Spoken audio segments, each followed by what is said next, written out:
মনের মধ্যে শক্তি রাখতে হবে, মনের মধ্যে আপনার ভয় রাখা চলবে না। কোনো কাজ করতে গেলে যে কোনো সমস্যা হইলে আপনার মনের মধ্যে সাহস রাখতে হবে। আসসালামু আলাইকুম, সবাই কেমন আছেন? আশা করি সবাই ভালো আছেন। আমি আল্লাহর রহমতে ভালো আছি। প্রতিদিনের মতো নতুন একটি ভিডিও নিয়ে আপনাদের মাঝে হাজির হলাম। বাজার থেকে শসা গাজর নিয়ে আসছি, এখন বলতেছি তুমি এটা রাখো না। আয়ানকে চকলেট আনিয়ে দিয়েছিলাম, চকলেটটা ভেঙে ফেলছি, এটা খাইতেছে টোকায়া। আর আমি এখানে প্রতিদিনই আমার সালাদ খাইতে হয়, কারণ এই ঠান্ডা কিছু খাইলে আমার শরীরের ভিতরে শান্তি লাগে। যাক, সেটা ছিল পরের দিন সকালে পেঁপে খাবো খালি পেটে। আর এখানে আমি কবুতরের মাংস দিয়ে সকালে নাস্তা শেষ করবো। আমার মেয়ে খাবে ভাত, মাঝে মাঝে ভাতও খেতে ভালো লাগে। তাই কেন বললাম এই কথা, আপনাদের প্রতিটা মানুষের আপনার ভিতরে সাহস রাখতে হবে, দুর্বল হলে চলবে না। আপনার অনেক ধরনের কাজ আছে, ধরেন আপনি যখন একটা কাজে করতে যাবেন তখন আপনার মনের মধ্যে সাহস রাখতে হবে, বা অসুখ বিসুখ হলে সাহস রাখতে হবে। অনেকে দুর্বল হয়ে যায়, এই কাজগুলো যারা করে তাদেরই বেশি ভয়ের কাজ করে। আমি আমার ক্ষেত্রে বলবো, আমি অনেক ঘাবড়ে যাই, আমার ফ্যামিলির কারো কিছু হইলে অস্থির হয়ে যায়, নিজের কিছু হইলে অস্থির হয়ে যায়। যা আজকে দুপুরে কী কী রান্না করবে সম্পূর্ণ এখানে কেটে ধুয়ে পরিষ্কার করে নিল। আর এখানে রান্না করবে আজকে আপনার মুগের ডাল দিয়ে সবজি, কার কার পছন্দ।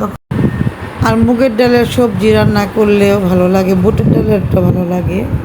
যে যেরকমভাবে খায়, কার কার পছন্দ আপনারা তা ভুলে যাবেন। প্রথমে ডালটা ভেজে নিচ্ছে, ডালটা ভেজে নিয়ে পরে সুন্দর করে আম্মা ধুয়ে রাখবে, কারণ ভাইজা ডালটা রান্না করলে একটু গ্রান বেশি আসে। এই যেখানে সামান্য জিরা, এলাচি, দারচিনি, কাঁচামরিচ, আদা রসুন বাটা, সামান্য একটু হলুদ, স্বাদ মতো লবণ দিয়ে ভালো করে মশলাটা কষাবে। আগে থেকে সিদ্ধ করা সবজিগুলো দিয়ে দিবে, কারণ যে কোনো একটা তরকারি আপনার একটু হালকা মশলা রান্না করবে, কারণ সেটা আমি খাবো।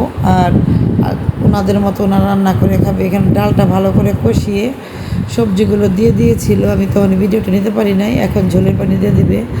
এই সবজিটা খেতে ভালো লাগে, রুটি দিয়ে পোলাওর সাথে ভালো লাগে, সাদা ভাতের সাথে। কার কার এই ধরনের সবজি খান কমেন্টে জানাবেন। আর বিশেষ করে হচ্ছে আপনার এই যে বাসার জন্য গরুর মাংস রান্না করতেছে, এখানে হাতে মেখে গরুর মাংস রান্না করলে মাংসটা যদি 1 ঘন্টা রেখে দেন, সেই মাংসটা রান্না করলে অনেকটা মজা লাগে, বিশেষ করে টাটকা মাংসটা। আর ফ্রিজের মাংস বেশি দিন থাকলে মাংসটা কষায় রান্না করতে হয়।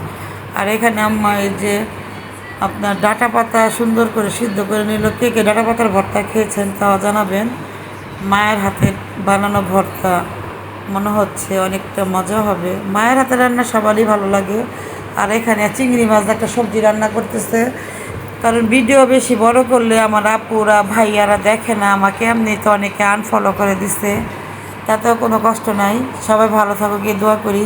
যাই হোক, আজকের ভিডিওটা এখানে শেষ করবো। সবাই ভালো থাকবেন, সুস্থ থাকবেন, ভিডিওটির পাশে থাকবেন, লাইক করবেন, শেয়ার করবেন। আসসালামু আলাইকুম।